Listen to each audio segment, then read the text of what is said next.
Hello, friends. Hello, family. Welcome to Veronica Says. This is my daily scent and makeup of the day video. It's going to be in the mid 70s here in Central Virginia today, and I'm so excited for some sunshine and some warmth. The beginning of spring is one of my favorite times of the year. You've got the birds chirping in the morning, and then at night here, we live close to a creek. There's a creek that runs behind our property, and we get a cacophony of little frogs in the evening doing their nighttime serenade, and it is just amazing. I'll see if I can capture it on video and incorporate it here into one of my YouTube videos soon.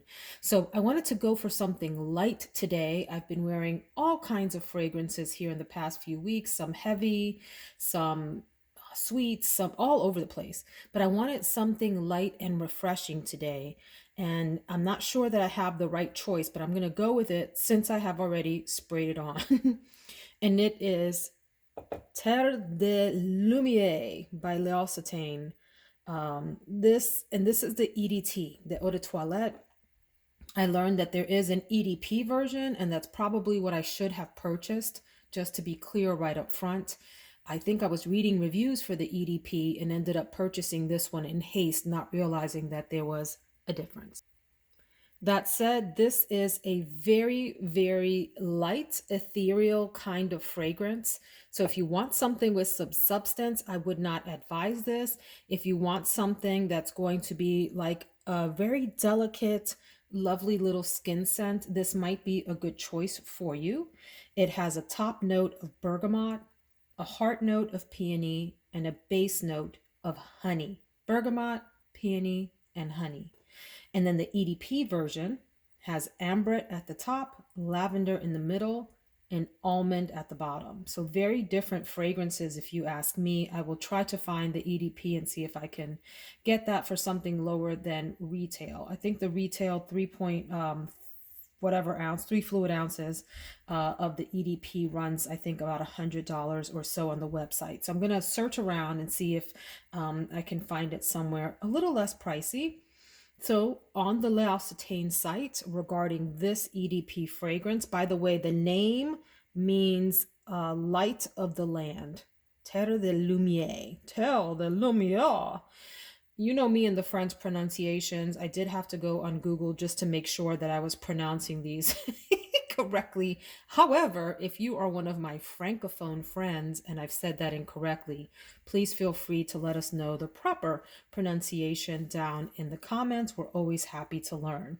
The description says that in Provence, there is a unique moment in time when the light embraces the sky and blesses the earth with a fleeting interval of grace.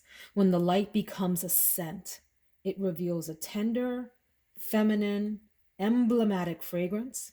It is the perfect balance between a luminous, blooming heart, one as delicate as a cloud of petals, and the unique, enveloping softness of the dawn. Skin is perfumed with a crystalline, blooming scent with a tender, floral heart. The bottle design is supposed to be pure, simple, authentic, and luminous as described on the website. It is supposed to represent the idea of capturing light in Provence. So how did it do? Let me get you the white light. I've got this little blue lighting on for mood. But there is the white light so you can see what the bottle looks like with this really pretty, simple, see-through but pink cap, and this ombre effect with white at the top coming down to clear on the bottom. I can tell you from having sprayed this earlier today, this is not a long-lasting scent. And so if you do purchase this, I would advise going on and drowning yourself in it. Just go on, put some moisturizer down and get yourself like 10,000 spritzes of this on your body so that it can have some presence. It is, though, I'm not going to lie, a really just pretty, again, like I said earlier, delicate is the word that comes to mind, light, ethereal scent. I like it a lot. I just wish it had more depth and substance, but if you're in a situation where wearing a heavy scent is not appropriate for the environment, you're visiting someone at a hospital, you work near someone with allergies, you're attending a formal event for work and you just want a scent, but you don't want to stand out because of your scent, this is probably a lovely choice. I could see this working well with work dresses and work suits. This would be a great fragrance to accompany that, as well as if you have a spring event and you've got your beautiful little spring dress on, floral dress or whatever, dress with layers that are flowing in the wind. This might be a nice little choice. Just be sure to layer it with a moisturizer that has complementary scents. I could see a rose fragrance in your moisturizer layering well under this, as well as obviously a peony version since it has peony in it. Maybe even something that's on the honeyer side if you want this to lean sweeter. I do love the bottle. I think it's beautiful. This is a nice fragrance. Um, I'm glad it's in the collection. I would not go repurchase this, just to be clear, but I am going to try to find the EDP to see how that turns out. Nice little pleasant fragrance. So that's Terre de Lumiere. Terre de Lumiere by L'Occitane. Acetane.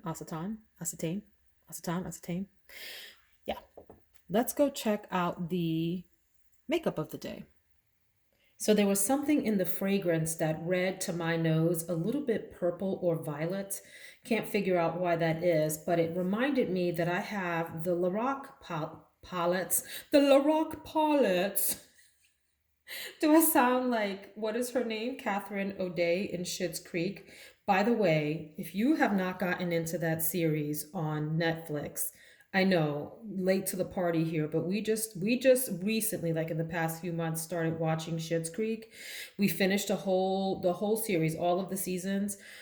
Listen, if you like quirky humor, you got to get into that. And the lead actress, Catherine O'Day, first of all, the whole cast is fantastic.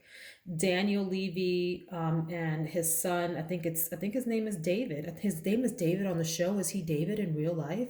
I don't remember, but it's the Levys, father and son team, Catherine O'Day, and then the sister. They're all hysterical. The guy that plays the mayor lays me out. Just some of the funniest, quirkiest humor ever. But that Catherine O'Day is amazing on the show. So the Lorac Pro palettes is what the fragrance reminded me of.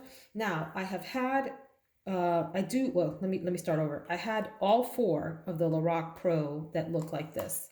Okay. Had 1, 2, 3, and 4. Okay, so 1 and 2 I ended up depotting, which means I actually took the little shadows out and put them in a bigger magnetic palette. Honestly, I have not gone back to that palette, but I had great intentions of taking that palette with me on vacation. You know, all the vacations we're taking these days, and I probably will still do that. But I kept Lorac Pro 3, is it 3? 3 and 4. 1 and 2 I depotted. I kept 3 and 4. Now, Lorac has recently come out with, I'd say recently, like in the past 6 months maybe or so, I think it's 3 palettes that are similar to these. And I want to try those. So if you have tried any of the Lorac new palettes, please let us know in the comments what you think of them and if you would advise us getting them, or if we have these, are we all set? Do we not need the others? I think one is called Noir. I forget. There's 3 of them. 2 smaller ones and then a really big one if I'm not mistaken. But anyway, this palette here leans purple. As you see, it's got some cool tones. It's really more on the cool tone side, although I think these over here are a little bit warm, in my opinion, especially like this Merlot to me feels warm.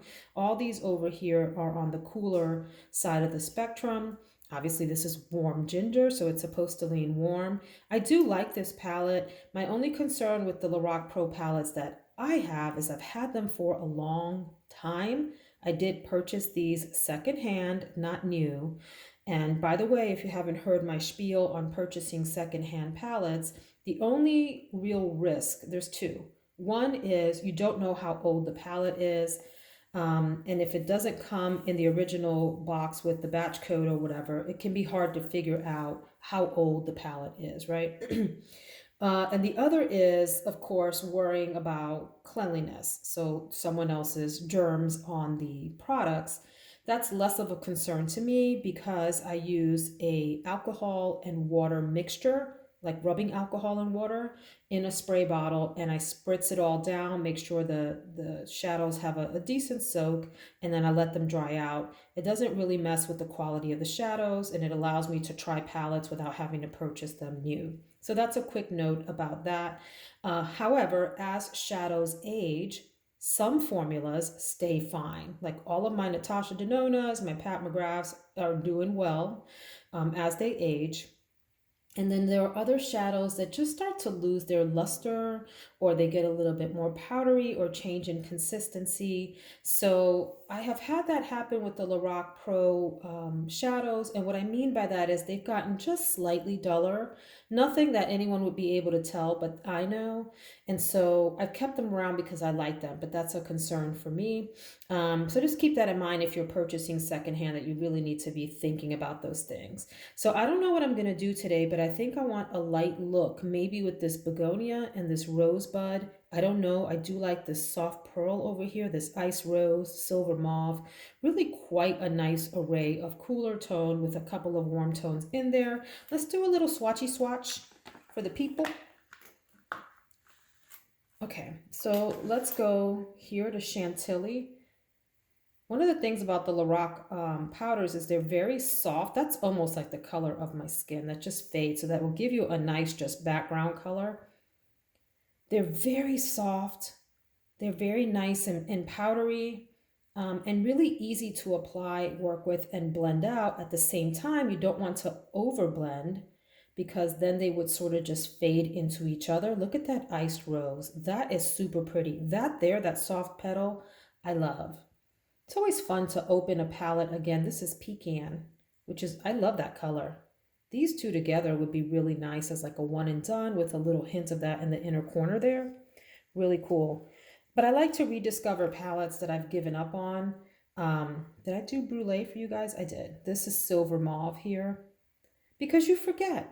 You forget, especially if you're a makeup hoarder like me. You have so many products that you're like, oh, I don't think the Lorac Pro matches my needs anymore. And then you open it and you're like, just kidding. I love you. Sorry that we broke up for a minute. This is Rosebud. Super pretty. Love that. Like mauve color. This is Begonia.